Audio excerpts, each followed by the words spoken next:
So, good morning mga karancho. Meron na naman tayo tutorial ngayon. Itong caliper ng Scoopy, brake caliper, hindi na issue nito, hindi na gumagalaw, hindi na bumabalik pag piniprena. Kung napapansin nyo mga karancho, itong bracket, yan. So, kung mapapansin nyo itong bracket na to, hindi na siya, dapat niya nag-15 mga karancho.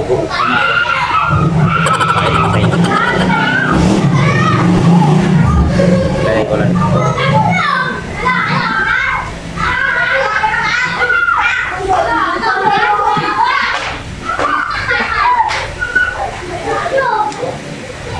Ito mga karancho, ito yung bracket. Ito dapat itong nililinis kasi pag di nyo nililinis to, mapapansin nyo pag nambreno kayo tapos kahit nakabitaw na kayo sa preno, may maririnig kayong aligas-gas yung iskara mo, bakal sa bakal na yung mga nagkano yung nagkikisisan. Ito makapal pa to, hindi pa to dapat palitan, pero sinadjust ko palitan na kasi ito matigas.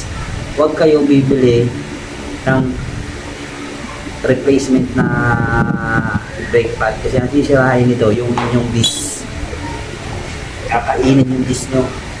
Kaya huwag kayong magpapalit ng, kailangan ang ipalit nyo yung branded pa rin.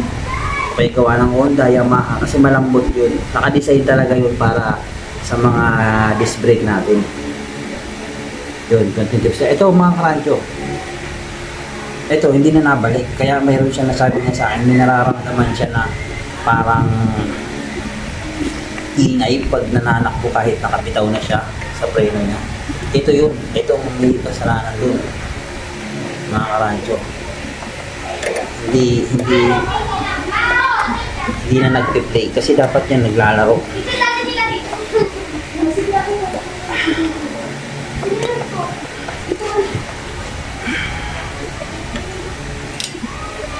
Kaya ating grasa.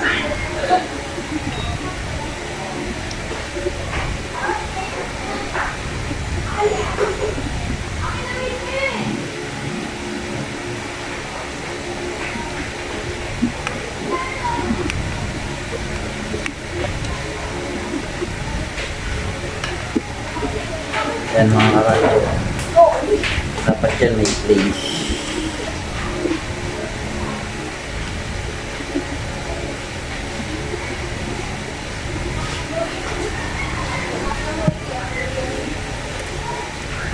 Yan, swabe o. Kanina, hirap niyan ipasok, ilabas pala. Matagal nang walang maintenance.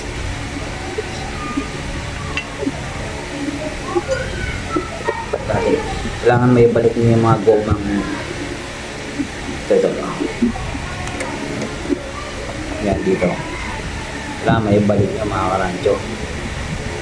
Kasi yan din yung nagkukos ng tumi mapasok sa loob.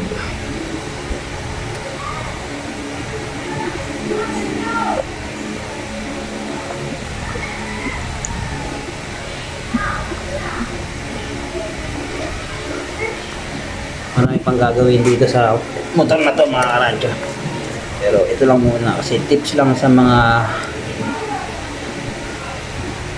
brake caliper natin na kasi mga hindi pa nakakalam, mini-maintenance din ho to. Hanggat maaari nga itong piston na ito, pinapalabas yan, change ng brake fluid, pero dahil okay pa naman yung function nya, na itutulak ko pa ng maayos, at yung brake system niya, itong brake niya okay pa naman, so hindi na natin kailangan tong maintenance. Nililinis din to, pinapalabas yan, tapos medyo lilihain mo na ng konti, tapos tsaka babalik. Pero ito lang muna nakikita ko sa laring, kaya yung preno niya yung mayroong lagi, may konting ingay, kahit parang bakal sa bakal na mga karancho. Ayan. Ayan lang. Ito nilalagay na grasa talaga yan, tsaka to. Ini-maintenance yung mga karancho sa mga hindi pa nakakaalam. Ayan o, swabe na o. Swabe na. Ipasok kanina, ang hirap. Mga karancho. Kasi yung goma, make sure lang natin na nakalapat. Kasi yan yung nagkukos ng dumi sa loob.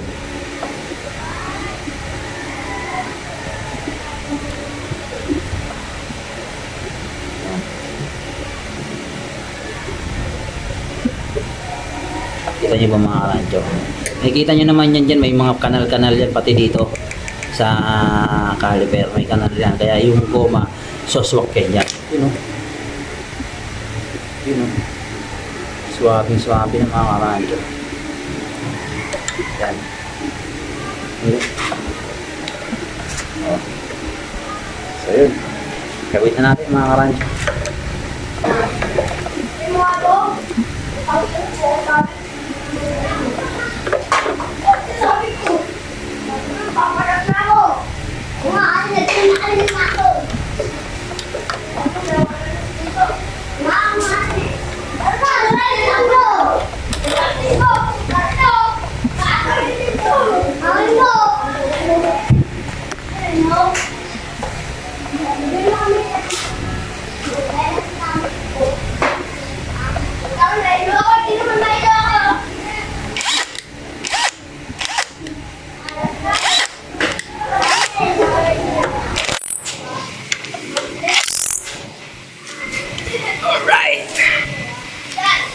So yun.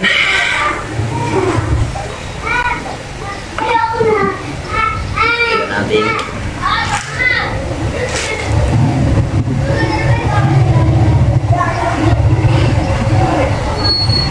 Hoy!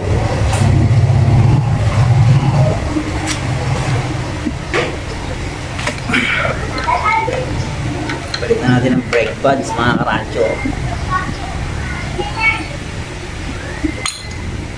Yun, konting tips lang sa inyo mga karancho.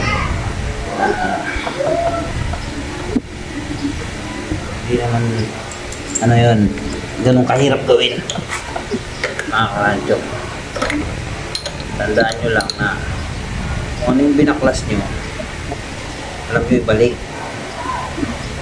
Okay mag-pressure mga karancho, mag-DIY kayo para hindi na kayo magastusan sa mga gaya ng ganun, mag-ano rin yun mga karancho kung papagawa mo pa sa labas. Kung kayo naman kaya nyo na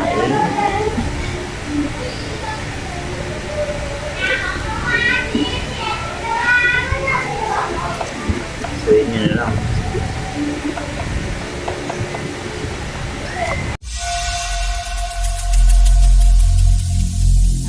Every single day